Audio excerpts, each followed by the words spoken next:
Halo teman-teman Research Study Club Bangun Pendidikan Indonesia.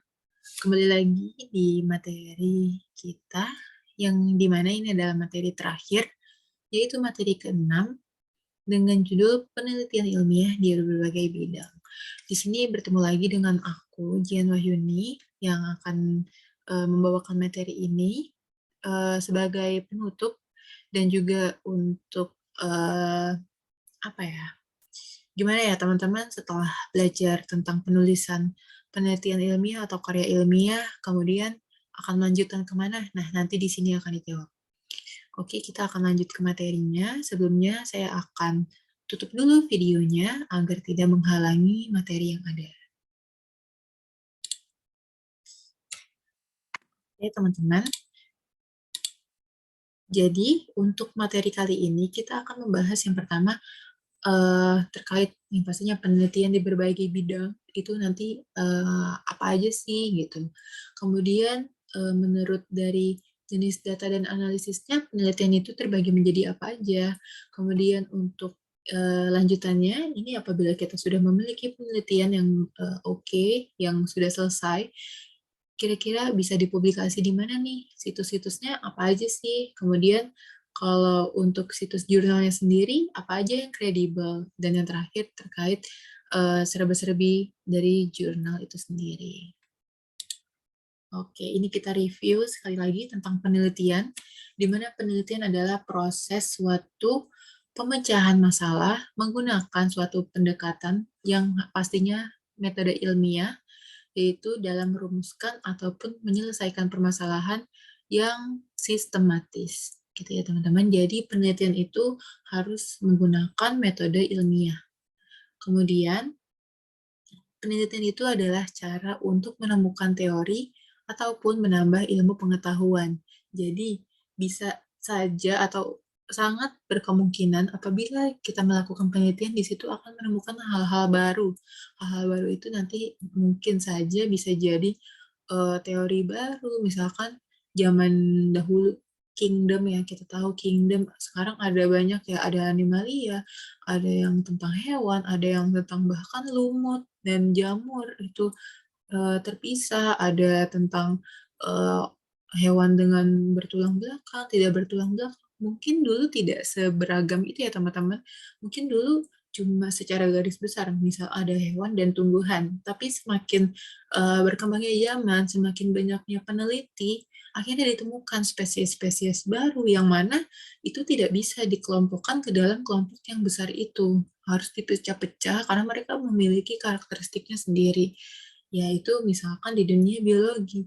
Di dunia lainnya juga misalkan eh, ada kasus-kasus tertentu di dunia sosial yang itu nggak ada nih sebelumnya nih. Ini adalah kasus yang unik, ini kasus yang masih rare, jarang, dan belum ada banyak pembahasan yang mungkin bisa diangkat menjadi teori yang baru, menjadi pengetahuan yang baru gitu ya teman-teman. Jadi penelitian ini manfaatnya sangat apa ya? Sangat menakjubkan ya, benar-benar istilahnya dari zaman dulu sampai zaman sekarang itu nggak bakal berkembang gitu kalau misalkan nggak ada penelitian. Oke, next di sini selanjutnya ada nih penelitian menurut bidang kepentingan. Ini yang biasanya dilakukan ya untuk teman-teman mahasiswa, apalagi kita untuk keperluan lulus ya atau mendapatkan gelar kalau S1 S sarjana gitu ya. Itu adalah penelitian akademik. Nah, penelitian ini tuh sifatnya tuh edukatif, kemudian juga mementingkan validitas internal. Nah, di sini ada banyak jenjangnya ya. Untuk S1 itu ada skripsi, S2 ada tesis, S3 itu disertasi. Itu kalau bahasa dari bahasa Indonesianya yang di Indonesia. Tapi kalau misalkan secara general itu sebenarnya namanya tesis ya teman-teman. Ya, jadi penelitian ini mostly emang menjadi salah satu syarat dari kelulusan. Memang untuk apa sih? Kenapa sih kita tuh lulus udah belajar banyak lama bertahun-tahun masih juga disuruh bikin penelitian? Yaitu karena ilmu-ilmu yang kita pelajari sebelumnya itu bisa bermanfaat. Itu kalau ada penelitian. Kalau misalkan tidak diwajibkan nanti disayangkan tidak bisa berkembang gitu. Karena sekarang juga banyak ya teman-teman kita yang ternyata dia penelitian skripsinya itu tuh kayak wow banget gitu. Oh, dia bisa menemukan tren baru, wah dia bisa menemukan pola baru di dalam lingkup yang dia tekuni, yang dia bahas di dalam penelitiannya. Kemudian ada juga penelitian profesional. Kemudian untuk penelitian profesional ini, pastinya kan secara profesional ya. Ini tujuannya lebih untuk menemukan teori baru ataupun mengembangkan pengetahuan dari hasil penelitian yang sudah ada. Jadi ini memang sengaja dilakukan atau bahkan direncanakan untuk dilakukan ya penelitiannya ini secara profesional. Memang eh, apa ya, dengan orang-orang yang sudah mungkin dipetakan dan lain-lain. Ini banyak ya, sekarang udah banyak banget peneliti-peneliti yang secara profesional dia terusan melakukan penelitian, baik untuk apa ya, mungkin memang ada jiwanya untuk terus-terusan meneliti ya, terus-terusan untuk belajar seperti itu, baik individu ataupun kelompok. Kemudian ada juga penelitian institusional. Dari institusional ini kita bisa tahu kalau misalkan penelitian ini tuh dikerjakan oleh bisa jadi badan tertentu atau lembaga tertentu. Nah, ini biasanya tuh bukan biasanya ya, ini ada banyak karena di setiap lembaga sekarang pastinya tuh ada badan risetnya ya. Misalkan di lembaga pendidikan, teman-teman misalkan berpikir di Kementerian Agama misalkan, emangnya di Kementerian Agama perlu peneliti ya? Perlu ya teman-teman. Jadi semuanya tuh perlu penelitian. Jadi misalkan di Kementerian Pendidikan, itu ada lembaga risetnya. Lembaga risetnya tuh nanti kayak gimana sih risetnya ya nanti itu. Untuk risetnya atau penelitiannya akan disesuaikan dengan kepentingan lembaganya itu sendiri. Yang pastinya harus ranah sejalur dan sesuai ya. Gitu. Oke, kita next. Di sini ada penelitian menurut bidang keilmuan. Untuk bidang keilmuan di sini ada beberapa, mungkin ini nggak menyangkup semuanya ya, teman-teman. Mungkin ada yang di dalam sini, bidang keilmuan ini, ataupun masih ada yang di luar sini. Nanti bisa digali lebih lanjut. Yang pertama, untuk penelitian bisnis itu ada banyak ya. Bisnis itu cenderung ke arah keuangan. Jadi di sini ada accounting, keuangan, manajemen, pemasaran. Di sini bisa dilihat contoh-contohnya. Oke, ada banyak banget. Dan dari sini, seperti yang sudah dijelaskan oleh pemateri sebelumnya, nanti bisa dipecah lagi. Misalkan di sini ada penelitian manajemen terkait pengendalian mutu. Oke, pengendalian mutu. Kita cenderung melihat penelitian bisnis, ini tuh masuk ke dalam ranah sosial kan. Namun jangan salah ya teman-teman, ternyata pengendalian mutu ini ada penelitian secara kuantitatifnya, bukan hanya kualitatif, atau bisa mixed method seperti itu. Jadi dari gambaran besar ini bisa dipecah-pecah lagi menjadi banyak tergantung dari mau dikembangkan di bagian mana. Kemudian ini ada penelitian hukum. Kalau di penelitian hukum, contohnya ada hukum perdata, pidana, tata negara, dan lain sebagainya. Kemudian di pertanian, di sini ada agrobisnis, agribisnis juga ada ya teman-teman. Kemudian ada budidaya tanaman, hama, dan yang lain. Nah, ini apa ya, jangan disepelekan ya teman-teman, karena ini penting banget. Misalkan nanti kita bisa nih pertaniannya menyaingi Jepang, walaupun tidak memiliki lahan sebanyak Indonesia, tapi dia tetap bisa memanfaatkan tanah yang ada gitu. Atau dia membuat gedung yang emang bangunan yang emang khusus untuk bertani kayak gitu. Kayak istilahnya kayak kita mikirnya untuk apa ya seperti itu, tapi kedepannya pasti ya butuh ya teman-teman. Yang namanya kita butuh makanan, sandang pangan makan kan kebutuhan primer kita ya. Pangan itu kan dari tanaman ya paling utamanya. Karena itu, penelitian di bidang pertanian itu harus bisa menjawab untuk kedepannya kira-kira kita tuh butuh eh, media tanam yang seperti apa untuk mempertahankan lahan-lahan, misalkan sawah, perkebunan, dan lain-lain itu seperti apa, di samping dengan pembangunan yang sedang marak-maraknya. Kemudian di sini ada penelitian ekonomi. Ekonomi ini juga luas banget ya. Ada ekonomi mikro, makro, ekonomi pembangunan, dan dari ketiganya ini juga masih bisa dijabarkan lagi. Kemudian di sini ada kesehatan. Kalau kesehatan, ini ada banyak. Dari kesehatan sendiri pun kita bisa tahu ya, ada kalau dari fakultas ya, ada fakultas dari kedokteran gigi misalnya gitu ya. Kemudian ada kedokteran hewan, ada yang kedokteran yang secara umum yang eh, berkaitan dengan manusia seperti itu ya. Nah, itu juga nanti akan terpecah, ada gizi, genetika, epidemiologi, dan kesehatan masyarakat. Nanti teman-teman bisa explore lagi nih, kira-kira dari bidang teman-teman yang teman-teman jalani sekarang, yang sedang teman-teman fokus sekarang itu tuh adanya apa aja sih gitu. Nanti juga bisa ya ditanya di kolom pertanyaan terkait hal ini.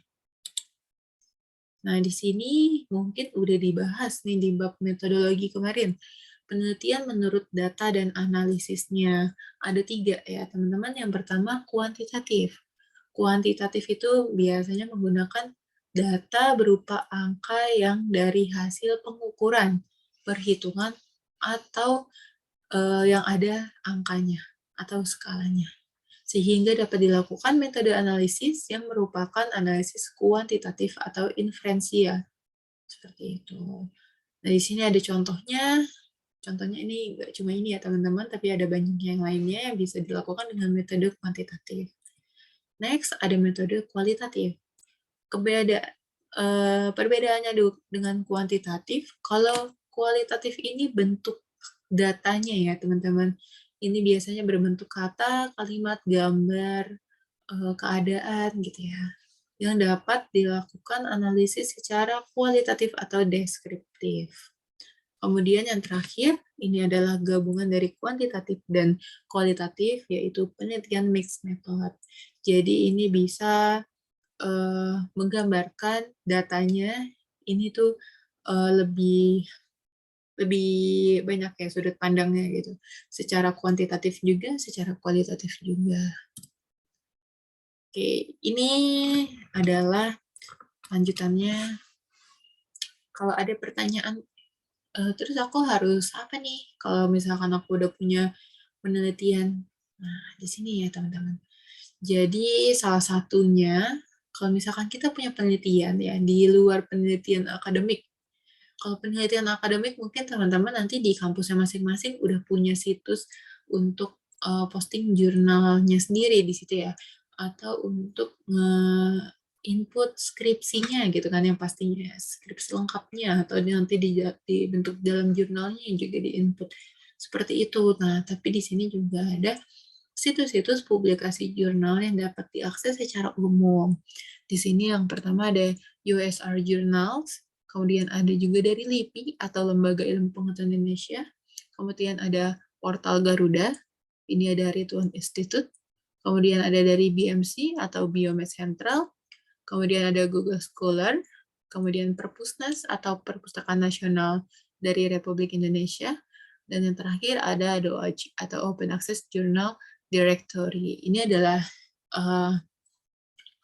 8 dari sekian banyak ya situs publikasi jurnal. Mungkin teman-teman di sini udah banyak menggunakan dari sini ya. Kalau dari aku pribadi sih banyak banget ya ngegunain, apalagi nih dari Google Scholar, karena itu mudah banget ya teman-teman, terintegrasi oleh Google dan banyak banget ya yang bisa kita akses dari sana. Nah, nanti teman-teman juga bisa nih manfaatin situs-situs ini selain untuk publikasi, juga bisa buat melihat publikasi orang-orang lain. Jadi di saat teman-teman sedang melakukan penelitian, teman-teman juga bisa nyari referensi juga nih dari sini. Oke, kemudian di sini juga ada kalau untuk publikasi, skripsi, tesis, disertasi, dan karya ilmiah lainnya. Di sini untuk di Indonesia ya teman-teman, ada Rama dan Anjani. di mana RAMA adalah repositori nasional laporan hasil penelitian baik berupa skripsi, tugas akhir, proyek mahasiswa, tesis, disertasi, ataupun laporan penelitian dosen atau peneliti yang bukan merupakan publikasi di jurnal, konferensi, maupun buku lainnya. Seperti itu. Jadi, situs Rama ini dikhususkan untuk lebih ke yang penelitian akademik. Kemudian belum dipublikasi di jurnal ya teman-teman. Konferensi itu seperti kita memberikan di suatu kita memaparkan hasil penelitian kita di depan beberapa orang dan ada yang menilai seperti itu konferensi. Jadi Rama ini dikhususkan untuk istilahnya tugas akhir ya di sini kebanyakan. Kemudian ada Anjani. Kalau Anjani ini adalah suatu portal. Ini dibuat oleh Kemenristek-Dikti terkait integritas akademik untuk melakukan promosi dalam pembinaan, evaluasi, dan pengukuran, klasifikasi, dan pelanggaran serta sanksi yang diberikan untuk pelanggaran integritas akademik. Nah, jadi di sini kita juga bisa posting, kita bisa naruh nih tugas akhir kita di sini selain dari tempat yang sudah disediakan dari kampus masing-masing. Oke, next. Ini untuk jurnal lagi, kita back lagi nih teman-teman ke jurnal yang kredibel tuh di mana sih? Nah, ini tadi udah disebutkan di sebelumnya, ada dari nasional dan internasional. Kemudian untuk internasional ini ada tambahan dari Science Direct gitu. Jadi kalau teman-teman di sini lebih ke searching, kalau searching jurnal-jurnal bisa dilihat dari sini ini bisa dijamin kredibilitasnya dan di sini istilahnya mungkin kita bisa mendapatkan jurnal-jurnal yang berkualitas. Nah, tadi kan ada jurnal nasional dan internasional ya. Sebenarnya bedanya apa sih dari keduanya? Nah, kalau jurnal internasional itu memiliki serial yang namanya ISSN atau International Standard of Serial Number. Ini juga sama sebenarnya sama jurnal internasional. Nah, kalau yang nasional ini diterbitkan oleh perguruan tinggi di Indonesia ataupun bisa juga di lembaga yang memang mereka punya apa ya? Punya perizinan untuk publikasi jurnal kayak gitu. Kalau misalnya perguruan tinggi itu mostly hampir seluruh perguruan tinggi memiliki situs publikasi jurnal. Nah, kalau internasional itu diterbitkan oleh badan berakreditasi internasional. Jadi memang setingkatnya internasional gitu aja sih bedanya ya. Kemudian kalau di jurnal Indonesia nasional ini bisa kita menggunakan bahasa Indonesia. Kalau untuk bahasa Inggrisnya biasanya dituliskan di abstraknya saja seperti itu ya. Jadi abstraknya biasanya ada double abstrak dalam bahasa Indonesia dan bahasa Inggris. Sedangkan kalau di internasional itu harus menggunakan bahasa resmi dari PBB. Itu ada bahasa Inggris, Rusia, Tiongkok, Arab, Spanyol, dan Prancis. Dan kebanyakan itu pasti pakai bahasa Inggris ya. Gitu. Kemudian untuk di jurnal nasional penulisannya harus berasal setidaknya dari dua institusi yang berbeda. Misalkan teman-teman nih ada yang dari kampus di Jakarta, gitu. Kampus di Jakarta misalnya aku sebutnya apa ya? Kita nggak usah sebut ya. Ada kampus di Jakarta terus mau bikin jurnal nih sama teman sekampus. Nah teman-teman harus ajak satu lagi teman dari luar kampus teman-teman yang beda. Boleh satu tempat sama-sama di Jakarta atau dari luar Jakarta, seperti itu. Kalau dari jurnal internasional, Dewan Redaksi itu berasal setidaknya dari 4 negara yang berbeda. Ada bisa banyak ya, jadi kita bisa kolaborasi nih teman-teman sama misalkan mahasiswa yang sedang berkuliah di Inggris, misalkan di Turki gitu, kita bisa. Atau dengan menggayat dosen-dosen juga yang di luar negeri sana gitu. Kemudian di jurnal nasional memiliki editor dan dewan redaksi yang expert dalam bidang yang sesuai. Oke, kalau misalkan di internasional ini dituliskan ya dari 4 negara yang berbeda ini. Kemudian yang terakhir di internasional ini, artikel ilmiahnya dalam satu nomor terbitan setidaknya harus berasal dari 2 negara yang berbeda. Seperti itu teman-teman. Sebenarnya bisa dibilang lebih bagus yang mana sih? Itu nggak bisa kita langsung judge ya. Internasional itu lebih baik daripada nasional karena baik internasional ataupun harus nasional itu punya tingkatannya masing-masing. Nanti akan dijelaskan setelah ini. Jadi kita bisa lihat walaupun misalkan oh aku mau ngepost publikasi di jurnal nasional aja nih, tapi yang standarnya tinggi. Oke, gitu. Dibandingkan misalkan kita bisa publikasi di internasional tapi dengan akreditasi yang rendah. Oke, di sini ada Scopus. Di sini adalah yang tadi aku bilang tingkatan dari jurnal. Di sini Scopus itu yang internasional ya teman-teman ya.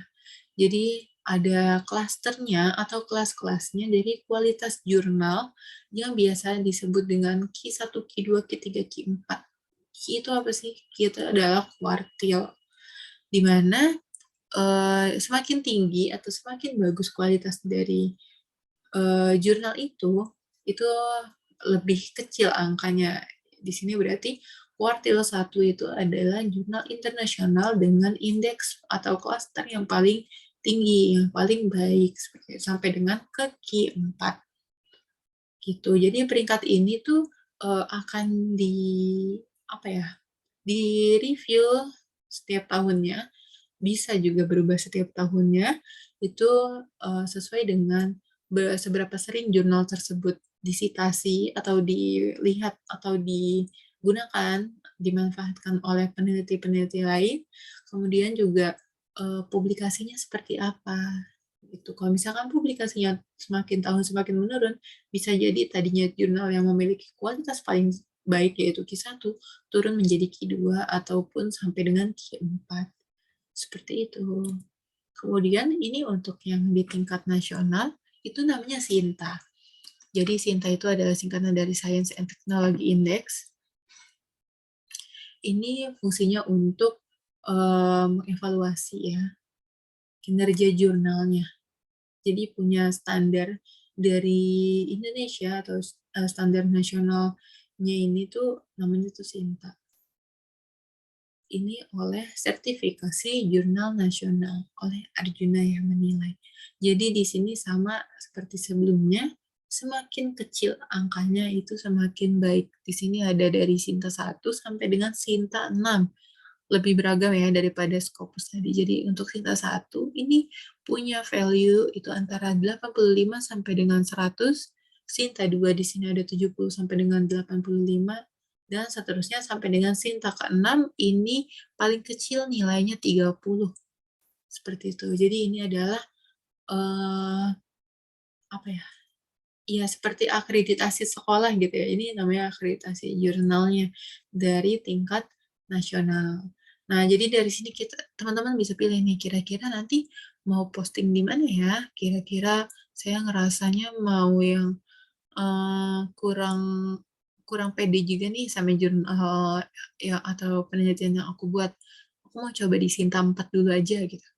Silahkan ya teman-teman. Tapi mungkin ada beberapa perguruan tinggi, misalkan teman-teman harus menyelesaikan studinya dengan syarat mempublish jurnal minimal di Sinta 2 gitu. Ya berarti teman-teman cuma bisa ya di Sinta 2 atau Sinta 1 atau di jurnal internasional kalau diperbolehkan seperti itu dengan syarat-syarat tertentu.